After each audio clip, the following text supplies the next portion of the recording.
Back in North Wilkesboro, Ricky, I guess the first thing I'll ask is, what do you think of the fact that they didn't build an infield tunnel here this year?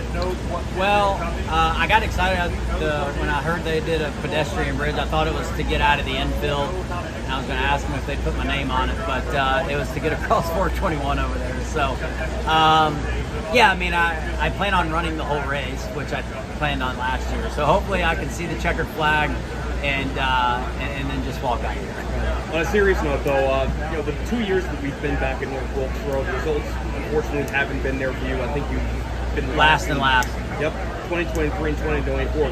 Considering what this track means and what this track means to the sport of NASCAR, how frustrating has that been, and how much emphasis is there on trying to not only get to the finish, but get a good finish as well?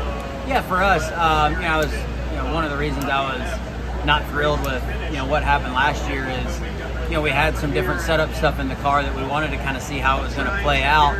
I felt decent in practice with it, and wasn't able to kind of see where that shook out in the race. I felt like we'd have definitely been better than last. So that was the frustrating part. The first year that we were here, we didn't put much emphasis on it. We knew that asphalt was really bad, and we had other things that we were worried about then, and so last year that was the frustrating part. Is it felt like we had a decent car and never really got to run a lap. So hopefully this year, again, we're working on our short track package, trying to get our short track program better, and I think that's what we're focused on this weekend. So always looking for a better result, but where we're at in points right now, I mean, this is an important race, but it's not more important than the 600 next week. So a lot of our eggs are in that basket of trying to make sure that we're ready to go for the 600. You're above the playoff cut line,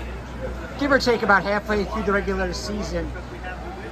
How would you assess the run then?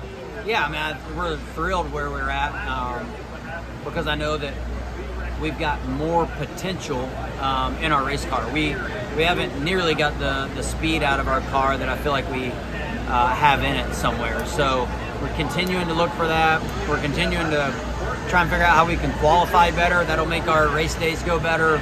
But we're executing, we're finishing races well, making sure we get to the end and capitalizing on that. So if we can get our car speed better, then I think that'll put us right where we need to be come season end, obviously depending on winners and things like that. But to be where we're at right now in points, we're definitely thrilled.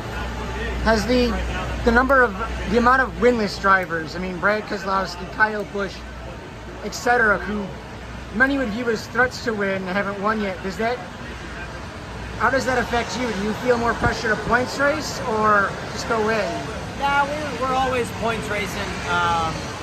We know our tracks where we're strong and where we'll try and go for the win. I was pretty aggressive at Talladega, but I got some good stage points, and I knew that if I didn't have a shot at a win, that a top 10, top 12 would be a really good spot for us there to get points and leave there. So which we did. So from here on out, there's a lot of points on the line at Charlotte. The more repeat winners, the better for everybody trying to battle their way in on points. And right now, if we have no more new winners, even including myself, I would probably take that chance over new winners and then even me having a shot at a win, because I like what we're doing as a race team right now.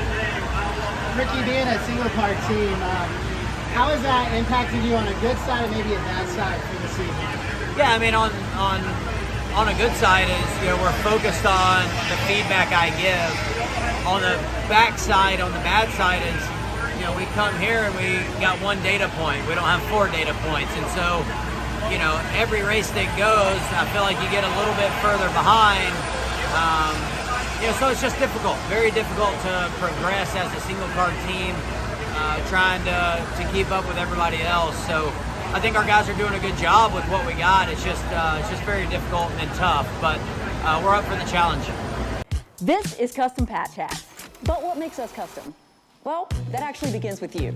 We're just bringing your unique vision to life. No knockoffs, no lookalikes. Your design is one of a kind. We know hats, we know design, and we know quality. The proof? It's in our production.